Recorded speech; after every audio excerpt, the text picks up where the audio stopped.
Good morning, কেমন আছো সবাই? আশা করছি ভীষণ ভালো আছো। আমি ভীষণ ভালো আছি।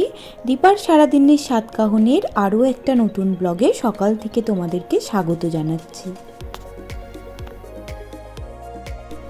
ঘড়িতে সময় এখন 5:15 কি 20 হবে, আর এখন থেকেই তোমাদেরকে সাথে নিয়ে ব্লগটা শুরু করছি।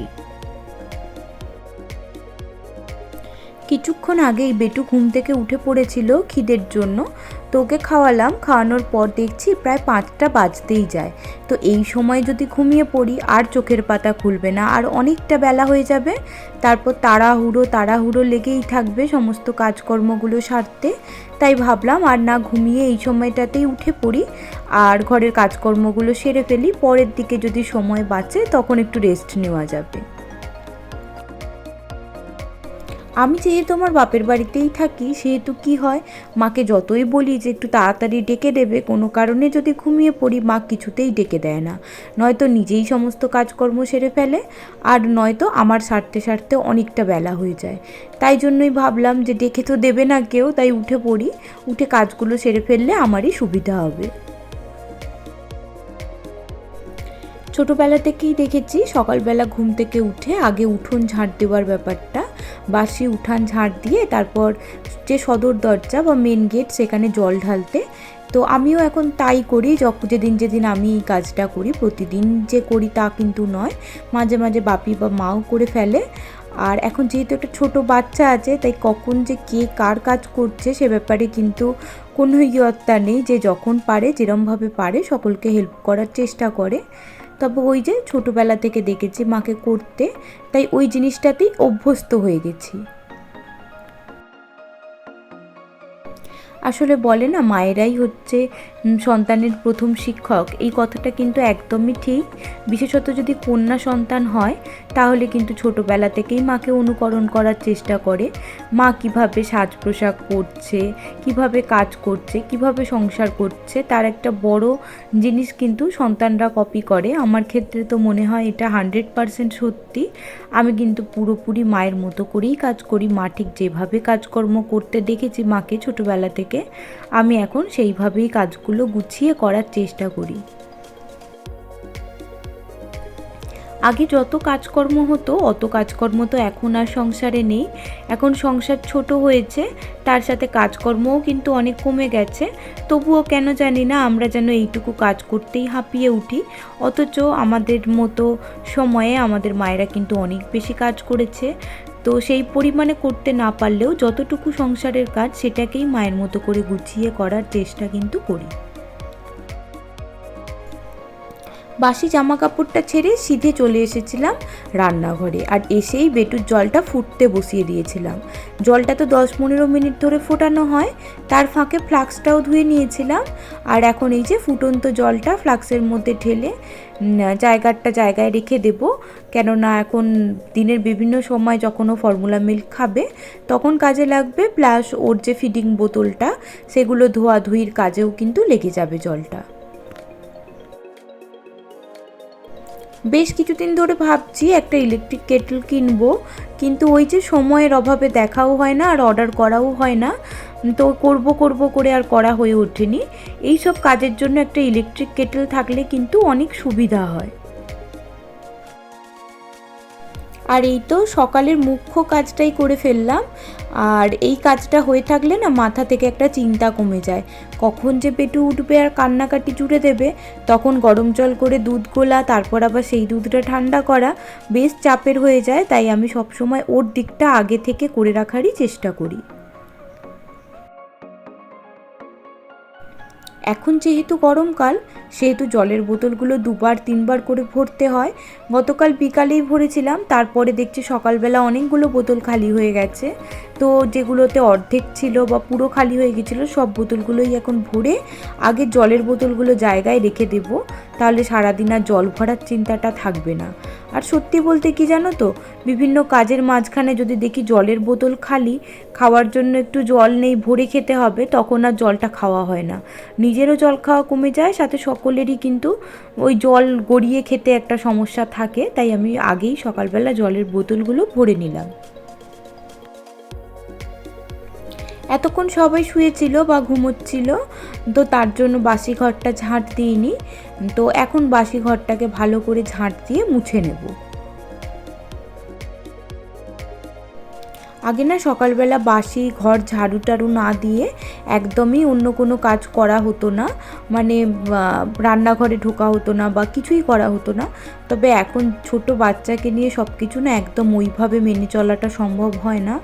তাই এই যে বাসি জামা কাপড়টা ছেড়ে নিয়ে কিন্তু রান্নাঘরে ঢুকে যাই, আর রান্নাঘরের যে কাজগুলো থাকে সেগুলো হালকা হাতে সেরে ফেলি। এখন তো আর উপরে থাকা হয় না, তাই খুব বেশি উপরের ঘরে যাওয়া হয় না। ওই সপ্তাহে 1-8 দিন ঝাড়ু দিয়ে মুছে নেওয়া হয়, অথবা সেটা কখনো কখনো 15 দিন বা 1 মাসেও গিয়ে দাঁড়ায়। আসলে কেউ না থাকলে যা হয় অতটা আর করতে ইচ্ছা হয় না বা যেতেও ইচ্ছা করে না। গতদিন এক বনু আমাকে কমেন্ট করেছিল যে দিদিভাই তোমাদের উপরের ঘরগুলো দেখিও, অনেক দিন হয়ে গেল তুমি আর উপরে যাও না, ভিডিওও করো না। আসলে কি বলো তো, সি সেকশন ডেলিভারির পর অনেকটা রেস্ট্রিকশানস থাকে, তো তার জন্যই খুব একটা সিঁড়ি ভেঙে আর ওপরে যাওয়া হয় না। আর যেহেতু আমি যাই না সেহেতু আর ব্লগে কি করে দেখাবো বলো। আর কিছুদিন যাক, তারপর যখন উপরে যাওয়া বা থাকা শুরু করব তখন নিশ্চয়ই ব্লগের মধ্যে তোমাদেরকে দেখাবো। এর ফাঁকে অনেকটা সময় চলে গেছে, ফোনটাতে একদম চার্জ ছিল না। ফোনটা চার্জে বসিয়ে দিয়েই মূলত কাজগুলো করেছি, তাই সেই সময়ের ভিডিওগুলো আর করতে পারিনি। আনাজটাও কেটে নিয়েছি, সাথে সকালের চা বিস্কুটও খাওয়া হয়ে গেছে। আর এখন একটু সকাল সকালই এই যে রান্নাবান্নাটাও সেরে নেব বলে রান্নাঘরে চলে এসেছি। প্রথমেই যেটা করছি সেটা হচ্ছে কুঁদরি ভাজা। এটা এই সময়ের একটা সিজনাল ভেজিটেবল বলতে পারো, খুব বেশি পাওয়া যায়। আর এটাকে পেঁয়াজ দিয়ে ভাজলে না রুটি দিয়ে বা ভাতের সাথে ডালের উপর খেতে কিন্তু বেশ লাগে, তাই ওটাই করলাম, একটু মচমচে করে ভাজলাম। আজকে আর আমডাল করলাম না, একটু এমনি প্লেন মুসুরির ডাল পেঁয়াজ ফোড়ন দিয়ে করে নিলাম। আর এর সাথে আজকে করব আলু পোস্ত। আগে জানো তো আমি না পোস্ত খেতে একদম পছন্দ করতাম না, তবে এখন কেন জানি না এই প্রেগনেন্সির পর থেকে আমার না পোস্ত খেতে ভীষণ ভালো লাগে। আর ঝিঙে আলু পোস্তটা আমার তার মধ্যেই ভীষণ ভালো লাগে। তো এখন যেহেতু মার্কেটে প্রচুর ঝিঙে রয়েছে, তাই ঝিঙে আনলেই বাড়িতেই ঝিঙে আলু পোস্তটাই রান্না করার চেষ্টা করি।